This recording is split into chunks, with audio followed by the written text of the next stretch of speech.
Welcome to Cryptic Accounts, a podcast by paranoid people for paranoid people. And on this bonus episode, we've got UAPs, more planet-sized UFOs, and portals everywhere. I'm Patrick Ryan, joined by Dennis Cheney. Hi, Dennis. You ready for a hodgepodge? Hey, Patrick. I am. You texted me like 3 hours ago. We're like, I want to do an episode. And I'm like, about what? You're like, I got stuff on my mind. This is fun. I started doing some research. Well, I had some news articles that I'd been wanting to look into.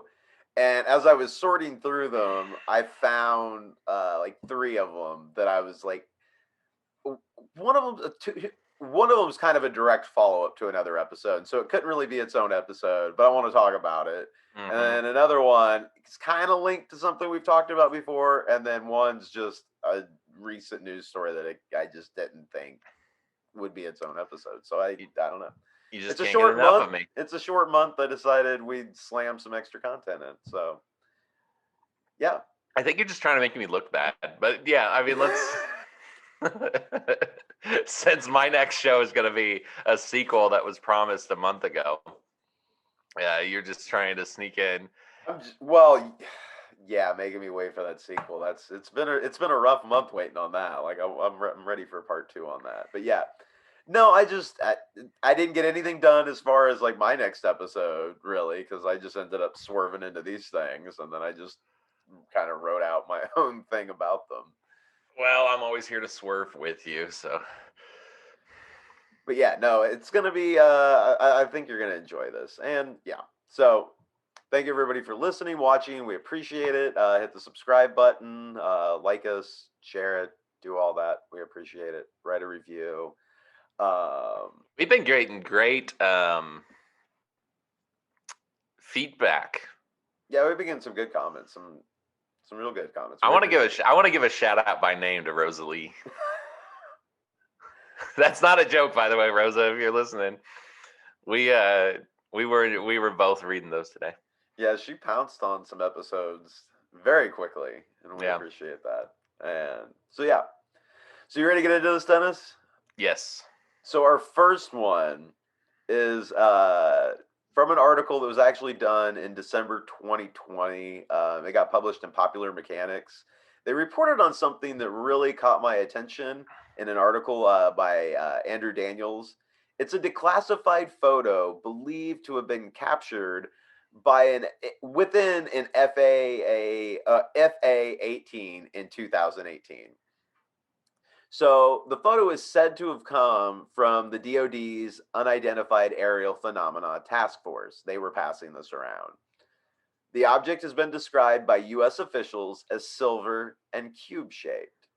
This was according to a report by The Debrief, which shared the photo first. So have a look at this photo, Dennis. There's actually two here. It's really just a zoom. The second one is just a zoomed in photo of the first one. And obviously, if you're watching this on YouTube, it's up and you can see it. But so you can see, first of all, we're in the cockpit of a fighter jet up in the air. Right, yeah, and it's like his camera that they train on themselves or whatever. No, I think I noted later on, this is actually from a cell phone. He like took out his cell phone to snap a picture? They think it's like the bombardier or whatever, the guy in the back seat. Okay. There's two of them in there. So I think it's the other one, not the pilot, like taking a picture of it. Was this thing, first of all, for those who can't see it, I think it looks more like a devil head or something with horns or something. Yeah, than a cube. I was quoting them on the cube part. I don't think it really looks like a cube either. It's got more of a triangular shape to it. It's like flat at the top and then kind of comes down to like a rounded, but there is kind of a point. I don't know if that's just the granulation of the photo being zoomed in that's kind of making it have that. They might have more photos or possibly a video or something to see what shape it is. Do you know if it was stationary or flying around, or if they even recognized it when they were in the air, or if they just saw it later? I believe I note it here in a bit, but I think it was stationary. That is freaky, man. That is, that is a UFO. That's freaky. So the debriefs Tim McMillan, which I didn't realize this is a contributor for Popular Mechanics. He learned of the photo's existence from a defense official who has been this is a quote, defense official who has been verified as being in a position to have access to the UAPTF's intelligence reports. Three other government officials confirmed with McMillan that the photo, which was shared on a secure network used by the U.S. intelligence community, comes from a 2018 task force report. Wow. So, a military pilot reportedly encountered the object while flying over the Atlantic Ocean on the east coast of the U.S. in 2018 and captured it with their personal cell phone. Okay, well, it was in fact their cell phone. It's likely that a backseat weapons system operator on the FA-18F Super Hornet took the photo of the object, which McMillan he described it as inverted and bell-shaped, which that's a better, I think, description, and describes it as having ridges or other protrusions along its lateral edges extending towards its base. Oh, I So mean, he is saying he does see that. I kind of thought maybe it was granulation, which it could be, but it also could be like weird spiky shapes coming off of it. yeah, it looks to me like, that he actually described it way better than I did with my devil horns description. But yeah, it's like an upside down triangle, but like the bottom of the triangle is like curved. Bell is a bell. A bell's a good way to describe it. I think that Yeah, an was. inverted bell is a great way to describe it. And it also seems to have it also seems to be, I know it's hard to tell from one photo, but it seems to be very large. Yeah, it does seem very big. Of course, we don't really. It's hard to tell how far away it is, because I mean, if you look, I mean, I guess based on the one that's not zoomed in, it looks. I mean, you can definitely see it in that photo. Like you can't tell what it is, but that looks pretty decent. Like I don't know, maybe the size of like a hot air balloon, like the balloon part of a hot air balloon. Yeah, which is, if you've ever seen one of those in person, is massive. Yeah. So I can see that from the distance, and that's actually been pointed out. It's possible the object. Some noted that it could be a GPS dropsonde. Dropsonde. I should have looked up how to say that. What I was reading said that twice, though. I'm like, all right, I guess it's a dropsonde. It's a sensor on a parachute that provides info on the vertical profile of a storm. But as McMillan points out and confirms with an atmospheric researcher, the actual uh, dropsonde doesn't appear in the photo. Just the potential square cone parachute. So there should be something like hanging down below it, essentially, if it is that. Right. If it's GPS, if it's like basically that's a different name for a weather balloon is what I'm getting out of that. If it's used to track to like do the vertical profile of a storm, that's something weather balloon related, essentially. Yeah, and you know what? Now that you say that, I could see that. Yeah, Yeah. but it doesn't have anything hanging below it.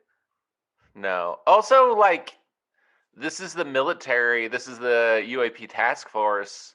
This is the military investigating the military. Wouldn't they just be able to, like, call up and say, hey, what records do we have about this day in that area? I mean, you think they'd be able to verify whether or not this specific military GPS technology was being deployed that day. You know Yeah. what I mean? Yeah. Well, and the other thing that gets pointed out is that there's no aircraft above the object that would have dropped it, and there's no other craft visible in the image, which doesn't mean that's Oh. not possible. But again, this is from a fighter jet. Like I would think this would be something they'd be able to recognize, or there'd be some plane somewhere within her, a shot across the horizon or whatever that they'd be able to see. Yeah, I think if the pilots thought it was weird enough to take a picture of, and if the military itself hasn't been able to say, oh, we dropped these GPS things, then that tells you all you need to Drop zone know. day. The drop zone day. That's probably the weirdest typo that I just translated into what I was writing.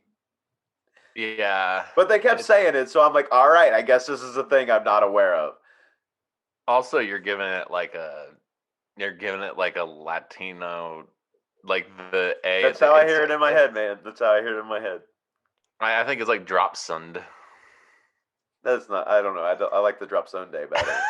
Only we could have a photo of a UFO in front of us, be arguing about a word you should have looked up, Yep. and neither one of us knows what the heck it is. So, Well, we explained what it is. If you know what it is, feel free to comment a phonetic way for me to say it. here, I'll tell you what. I'll tell you what, man. I'll tell you what. We're gonna figure this out right now. So I get question again: is it some sort of research balloon? According to Macmillan, probably not. Or because that's what two defense officials told him. Uh, quote, pilots who encountered the object described that, unlike a balloon under similar conditions, the object was completely motionless and seemingly unaffected by ambient air conditions. Well, that's all you. That's all you need Air to know. currents. Air currents. Sorry. If a professional pilot they would know if it's moving or not, and Yeah. that's a stationary craft. So I thought. By the way, that was just. Were you going to tell me how to say it? Drop sound. Yeah, it's drop sound. Drop sound. Oh, I still like drop Sunday. I think I'm going to keep on saying it that way. There we clarified it for everybody, but I've never heard that word in my life. I haven't either. Like I think that's why it always just gets described as research balloons or weather balloons, because nobody wants to say that word. Like nobody wants to use that. Like, yeah, I didn't know that was a word. Again, thought it was a typo. But yeah, you're right. I love how we got a weird new UFO looking thing that I haven't seen anything like that before. I've never no. So our next one is a follow-up to an episode that we did a little while ago. It's a bit older. This got published in 2019 in March. I found it on Collective Evolution's website. It relates to episode 43 we did, Alien Moonwalker, Planet-Sized UFOs, and Borg Cubes. Specifically, the planet-sized UFO part.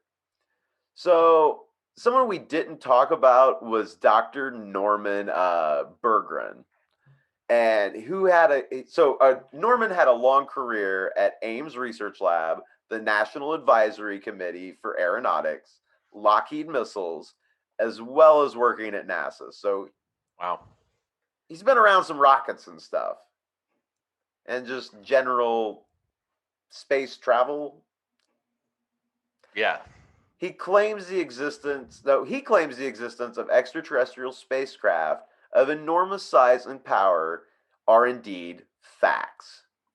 In his book, Ringmakers of Saturn, he states multiple times that extraterrestrial vehicles 100% exist. And on page 89, for example, he states, quote, the existence of extraterrestrial space vehicles enormous of size and power is a fact, the significance of which is difficult to grasp, let alone assess. Departing now from the tedious fact development process, this chapter stands back and takes a philosophical look at the findings. Oh my gosh, I kind of want to read this book. I know, right? This book may end up being a bigger episode, but I wanted to talk about it now because we've already talked about humongous things flying around the sun and stuff. Right. Which if call back to that episode, if I recall, the official explanation is that it's an issue with how they piece together photographs. Yeah, I think that was one of them. There was that was one of the main ones. It feels like there was one other one I'm forgetting now that was also like I think it had something to do with solar eruptions. Yeah, it was also like that's not making that look like that. It also doesn't make something fly toward the sun and then back out. Yeah. And then do something and then back out. Yeah, neither one of those makes any sense. It didn't make sense at all. So, in the book, Norman provides pictures from Voyager 1 and 2 of flybys of Saturn to illustrate this. Luminous sources at Saturn have been observed, notably by Herschel, Knight, and Ansley.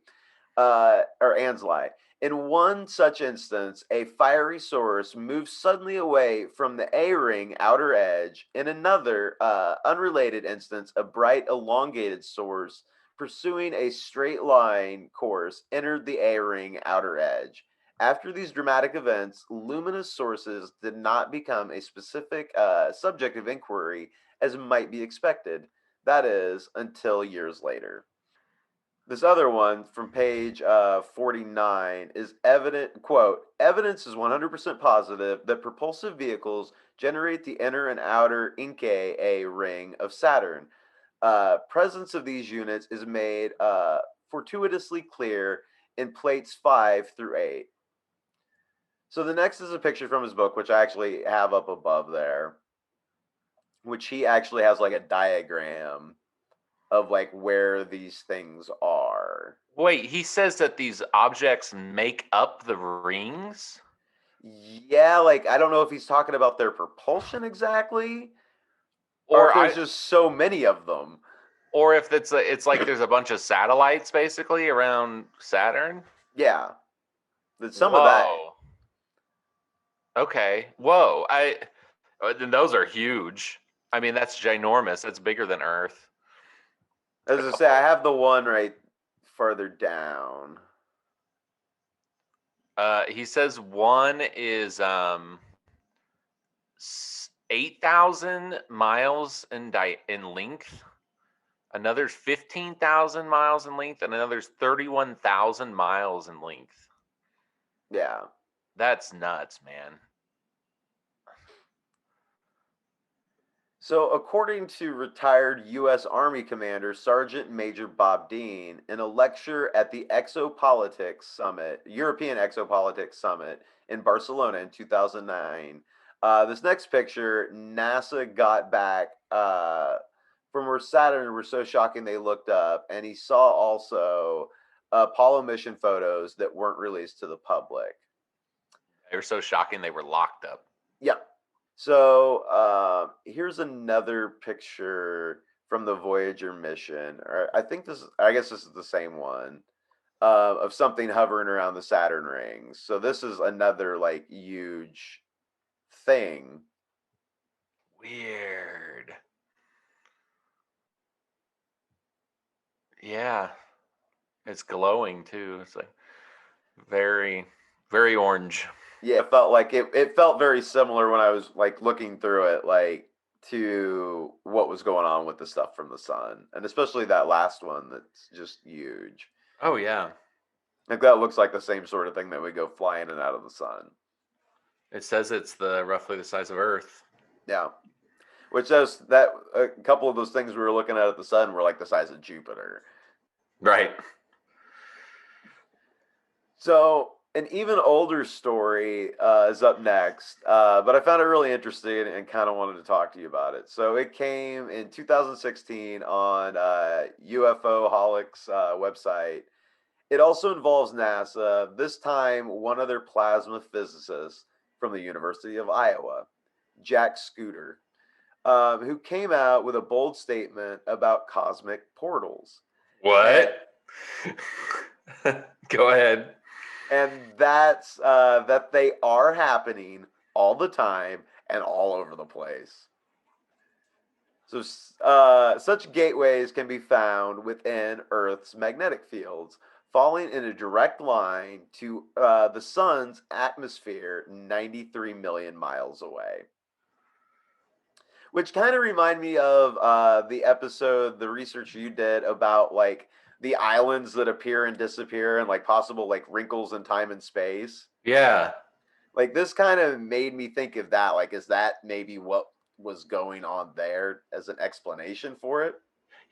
Now that's very interesting. I didn't think about that. Just this last year, I don't believe we've discussed it on the show. Some professor, some physicist announced the discovery that there are like superhighways in our solar system. We haven't talked about it on the show, but I have. I think that's in my. I think I've got a couple articles about that flag somewhere. Yeah, me too. And I wonder if this is maybe the same. The idea is that they've discovered, like, basically kind of like how you could fly, like birds or whatever will use like the jet stream. There's basically like gravitational jet streams. No, this isn't the same thing. Okay. Let me maybe explain that, and then we can come back to Yeah, that. this sounds different because the thing I'm talking about was just discovered. So if this is 5 years ago, then this is something different. Yeah, but they may be linked together. That may be an advancement on this, possibly, I guess, then. But this doesn't sound like. I know what you're talking about, and it didn't sound like the same thing. Kind of sound like two different. So NASA hasn't tagged them as portals per se. Instead, they've opted to call them boom tubes. Electron diffusion. I'm assuming that's their nickname for them. Yeah. I thought that was great. I'm sure there was quotations and whatever I was reading. Electron diffusion regions are X points. Their existence being due to magnetic resonance. It's truly a shame real scientists are paid to dismiss their presence in our scope. And that's according. So this is all Jack Scooter. So Jack Scooter also says places where the magnetic field of Earth connect to the magnetic field of the sun. These portals can be elusive. However, so if one were to imagine utilizing them for space travel, they would have to be an expert in space and space geography and mathematics to time them correctly. But it's possible. Yes. Oh man, this is like the time and space wrinkles thing. Yes. So some claim that a military underground subdivision possessed the knowledge to perform time travel through Stargate-like portals for almost 40 years now. So Andrew D. Basiago is a former active member of DARPA's Project Pegasus, which we are going to talk about in length at some point. Like this may be the only one that I feel like is kind of a primer. Yeah, we're going to probably talk about this. It was a project that went on from 1968 to 1972. Claimed that the military had successfully achieved Tesla-based quantum teleportation and time travel in the time-space hologram, initiating the U.S. program of time-space travel called Chrononauts. Whoa, I think I've heard of this. So according to Basiago, since the 70s, the military has been crossing worlds. He claims he was one of a great deal of American children chosen to take part in experiments involving time travel. Project Pegasus was under the oversight of Donald Rumsfeld in the 70s, and Rumsfeld declared that one of the advantages of research done within the Project Pegasus is the capacity to use teleportation in order to deliver troops to the proper place on the battlefield. Imagine you develop teleportation and all you can think about is like plopping a guy down to shoot Just somebody. killing people as quickly as possible. Imagine like transporting goods this way. Like if you didn't need. Well, like, but first we need to get the military and guns there, Dennis. Let's not. Whoa! With this getting food places and stuff. How quick can we get some guys there with guns? I think that's the most relevant thing we can figure out with this time and space travel and stuff. I'm Donald Rumsfeld. I endorse this message. So Andrew Basiago says radiant energy is a form of energy that Tesla discovered that is latent and pervasive in the universe and has among its properties the capacity to bend time-space. So while passing through this veil of energy, Basiago would enter what he called a vortal tunnel that would send him to his destination. The other teleportation devices include a plasma confinement chamber in New Jersey and a jump room in El Segundo, California, which I've heard. The jump room we might talk about at some point because there's something about a jump room to Mars and something else that I was looking into. And I don't know if this is the same jump room, but they're both called jump. I don't know.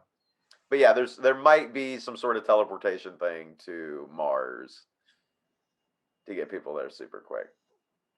Well, or the military, just in case. Yeah.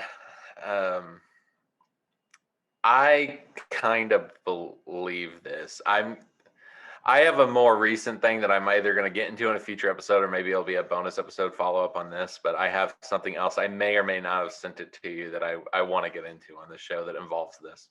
Okay. Maybe that's why. Maybe that's what I'm thinking of. Is that what I'm thinking of? It might be. Okay. So Basiago goes on to say there were also some kind of holographic technology that allowed them to travel both physically and virtually. However advanced, this unconventional transportation process had its pitfalls. One of Basiago's colleagues, Alfred Webre, recalls an incident during which one of the young chrononauts was teleported without his legs. Uh-oh. Which sounds like, and I know we haven't talked about it on this show specifically yet, but another older story during the Philadelphia experiment. Yes, I was just about to say, this sounds like... Did we talk about that on this show? Did it actually come up at all? I don't know, but I mean, there or is is that just us talking back and forth? It's probably just us, but there is that legend basically that people would be like inside of the concrete or like... Yeah, that was part missing. of it. That some of the crew was missing from that ship, and also some of them showed up like in the middle of the ship, like they like halfway on the floor. Yeah, their legs were down in the next level below. Now, if you lose your legs teleporting, is it like losing your legs like in an accident? Was he like bleeding? I think it was that because they don't talk about it like in a pleasant way. Like, and then he just went about his life. I think when you it wouldn't be pleasant either way. But well, I know that, but I mean, like, I think they show up and they die or they're dead, and they're also missing their legs. Man, I was gonna say I wanted to try this stuff, but now I'm scared. That's always kind of freaked me out. It was even in the idea of teleportation because, like, even as a kid, like I had that thought, like, what if you mix up the parts? Maybe there was a cartoon that showed me that at some point, or a fly gets in there and then that's the fly. Well, I know that part came from that, but yeah, that also messed me up as a child as well. Well, I've always wondered, like when I think about like remote viewing and like out of body stuff, I always worry, what if you can't get back in your body? And well, it doesn't seem to be a problem for anybody. Unless also, that's how people die randomly. Ooh. Like they're relaxing in their bed and they're just like getting into this altered state of consciousness and they pop out of their body and they're like, whoa, where am I? How do I get back in? And then those are people who just die in their sleep with no explanation. And then they're ghosts. That's gonna terrify me from now on every time I lay down. So thanks, Dennis. You managed to freak me out on my episode. Thank you. That and spontaneous human confession. I think about it all. Well, that is a real concern, obviously. No, but I can't stop thinking about the scenario ever since we did our remote viewing episode. Because like I want to try this, and I was like, wait a minute. Well, doesn't that holographic technology kind of sound like some of the stuff we talked about with remote viewing, where like they're here, but they can see something somewhere else, and it seems like somebody else can see them too. They can communicate. Yeah, it's like bilocation. You've been showing up at my house. Yeah. Glad to know it's working. It is. So Basiago's admissions are obviously controversial, to say the least.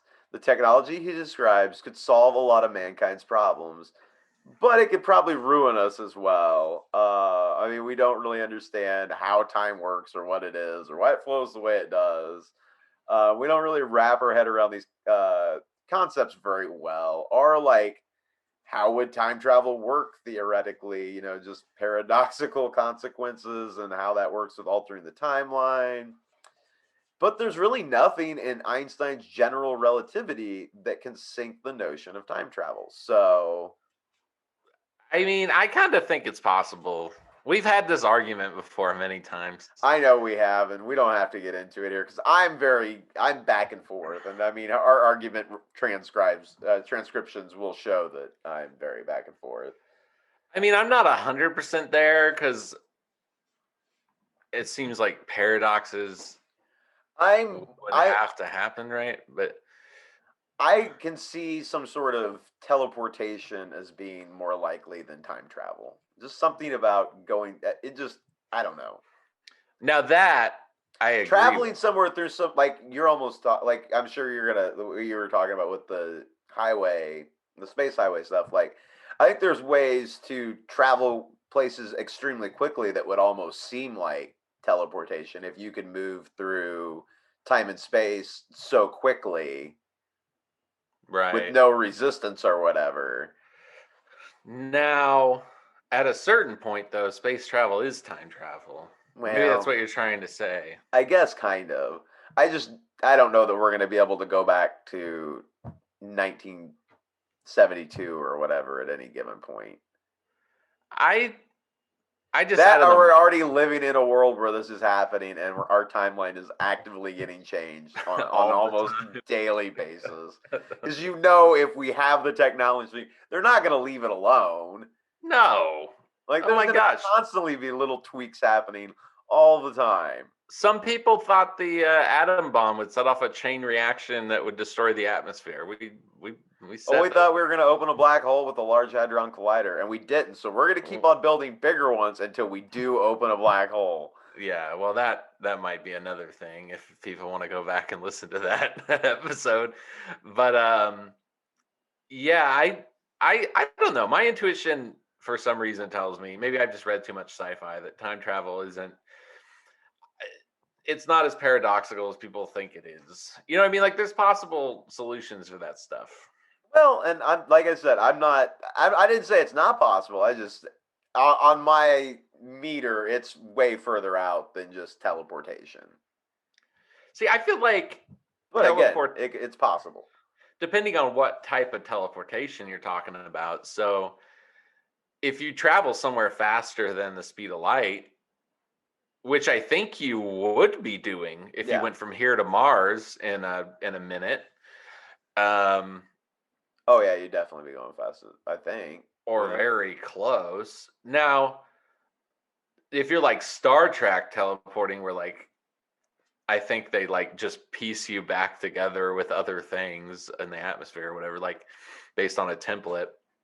I mean, that might be something. Is that how Star Trek worked? I'm pretty sure it. I'm pretty template. I'm pretty sure it scans you. They just had like Captain Kirk copies in every computer system. No, I think they scan you and then they rebuild you. They beam you down the instructions to rebuild you. Is my understanding. Oh man, I'm probably making Trekkie people so mad right now. And I love Star Trek, but like I just don't get that much into like technology or lore. But like I don't know. Anyway, long story short, if you're going somewhere faster than the speed of light, you're time traveling. I mean, I guess, but you're not going backwards in time. I mean, you kind of are, because light would reach you after you get there. Okay. All right. I don't know. Or maybe it's like a Mobius loop. Maybe the whole you kill your grandpa thing. Maybe, okay, you kill your grandpa so you never exist.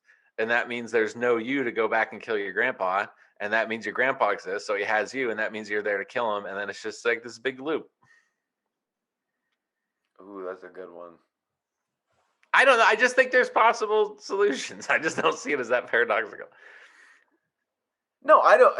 I'm not claiming to have figured out time travel either, by the way. I'm a moron. Have you been killing your grandpa repetitively, Dennis?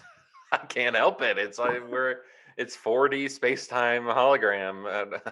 It's always been this way. It'll always be this way. Yeah, I don't know. And again, I'm not, I know nothing. I know nothing about this stuff, but I just, my intuition tells me that it's not that crazy. I mean, you would think you shouldn't be able to split an atom, to go back to that, because you say, well, that's like the fundamentalist smallest thing. You can't split it. It's like, well, turns out you Again, can. I'm not saying you can't time travel. I'm just saying that's one of the farther reaches for me. Yeah, I got you. I'm all excited by time travel. I'm saying if you put together some convincing research, you can push me over the edge here on time travel, I'm pretty sure. Now that our show building skills have gotten better, I might go back and try to do Well, that. and then take me back in time to talk to me about time travel so that I will be a believer sooner on, and then this conversation will have never happened. Patrick from the future, if you're watching this and you have the technology, I want you to give Patrick from now a sign. Well, Not now, just at some point. Okay. He's not going to do it because he's stubborn. He's going to look over at his time machine while he's listening back on old episodes, and he's going to be like, no. Oh, if I know old Patrick, that sounds like him. Well, man, this is the little hodgepodge I put together while I was trying to put together a full show today. Well, thank you. It's been fun. So yeah, it seemed like fun stuff to talk about. I like discussing this stuff with you. I do too. That's So, what we do. We might as well create content out of it. yeah, I mean, this would have basically been a phone call otherwise. Yeah. You're inspiring me. If you guys like the bonus episode context or concept, let us know, I guess. I'll piece together some stuff. And if you don't like it, keep that to yourself. Yeah, like it anyway. That's the best revenge, is to let us be delusional.